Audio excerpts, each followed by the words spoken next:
এটা আসলে কোনো পার্টিকুলার চরিত্রের উপর ডিপেন্ড করে না, এটা গল্পের উপর ডিপেন্ড করে, এটা কাজের উপর ডিপেন্ড করে। হ্যাঁ, ইয়াশ রহমান শুরু থেকে অনেক বেশি রোমান্টিক একটি অভিনয়ের ভিতর দিয়ে আসছিলেন, কিন্তু এখন তার ক্যারিয়ার গ্রাফে খুব বেশি পরিমাণও না, কিন্তু অনেক ভেরিয়েশন আছে, ইনভেস্টিগেশন আছে, অন্যান্য অভিনয় শিল্পী আছে। আপনার ব্যক্তিগতভাবে পছন্দ কি, যে রোমান্টিকতা নাকি ইনভেস্টিগেটিভ, কোন ধরনের প্লে করতে স্বাচ্ছন্দ্য বোধ করেন?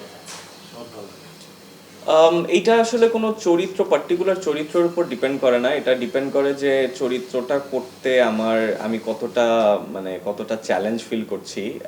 মানে এখন সো এইটা যদি একটা রোম্যান্টিক চরিত্র হয় যেটা খুবই কমপ্লেক্স, যেটা যেটা I I really have to take time off and really full concentration দিয়ে আমাকে ওইভাবে জিনিসটাকে বিল্ড করে কাজটা করতে হবে, তাহলে আমি ওটাও এনজয় করব। আমি headline as a investigative journalist আমি কাজটা করেছি, আমি ওটাও প্রচণ্ড এনজয় করেছি। সো এটা আসলে কোনো পার্টিকুলার চরিত্রের উপর ডিপেন্ড করে না, এটা গল্পের উপর ডিপেন্ড করে, এটা কাজের উপর ডিপেন্ড করে।